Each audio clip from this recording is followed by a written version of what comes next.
Khabib Nurmagomedov might have retired, but the former UFC lightweight champion still lives and breathes MMA. Nurmagomedov is now serving as a coach for surging UFC lightweight Islam Makhachev and, according to Luke Rockhold, the Eagle has already assumed a coaching role for Luke's comeback fight. He's assuming this coaching role now, Rockhold, who will return to the UFC later this year, told TMZ Sports in a recent interview. He wants to be a big part of my comeback. He's going for the Coach of the Year. That's what he wants, he added. He wants to be the next great thing, following in his dad's footsteps. That's what his dad always did. His dad was always insightful, and always had a good eye for the sport, and I think Khabib's ready to assume that role in fatherhood. I believe 185 pounds is my calling. I'm about 205 pounds right now and I'm just naturally there. It wasn't really me to bulk up. I was lifting weights and did my thing to get up to 205, and I could barely hold 215, 220 max, Rockhold said. I feel good. This is my championship weight. This is where I've done all my damage, and I like the route to the victory of what's ahead of me, so I'm ready to go.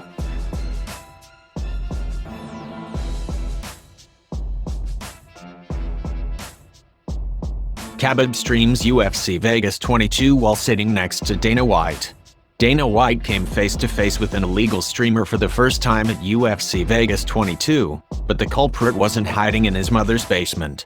The streamer was none other than UFC star Khabib Nurmagomedov, who recorded Derek Brunson vs. Kevin Holland live on Instagram while sat next to White at the UFC Apex facility in Las Vegas. Nurmagomedov also recorded Holland, who lost the fight via unanimous decision, as he asked Khabib for advice on wrestling in between rounds.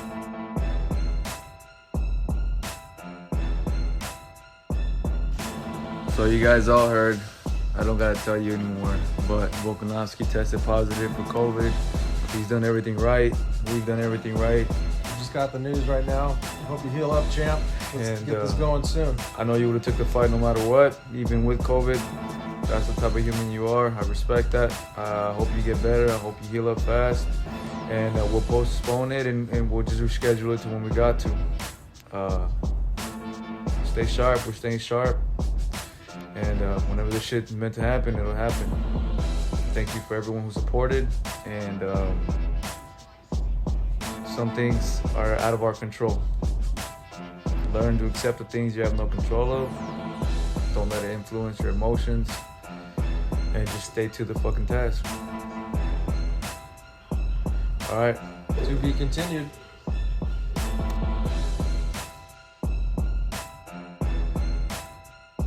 Tony Ferguson says Khabib Nurmagomedov verbally tapped and retired 29-1.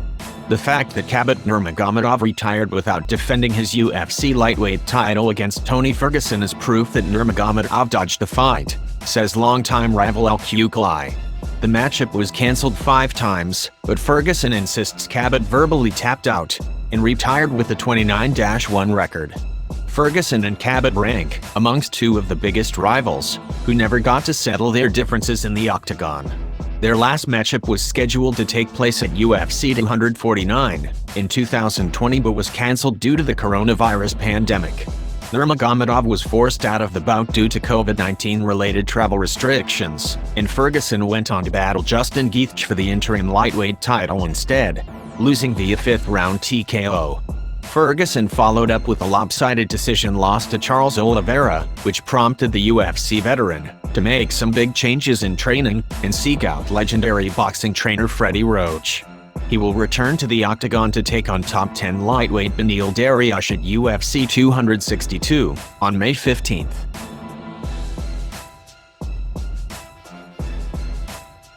Israel Adesanya says fuck being humble. I'm still the greatest. I'm still the king. I'm still the greatest. Give it time. Just give it time.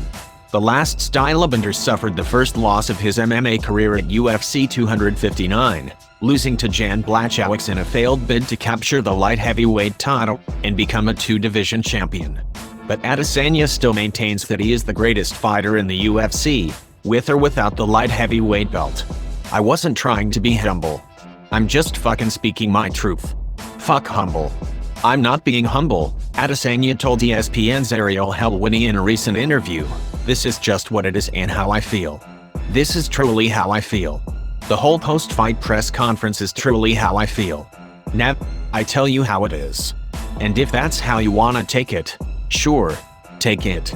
But I never humiliate or lessen myself just because I took a loss," he added. "Fuck no. I'm still the king. I'm still the greatest. Give it time. Just give it time."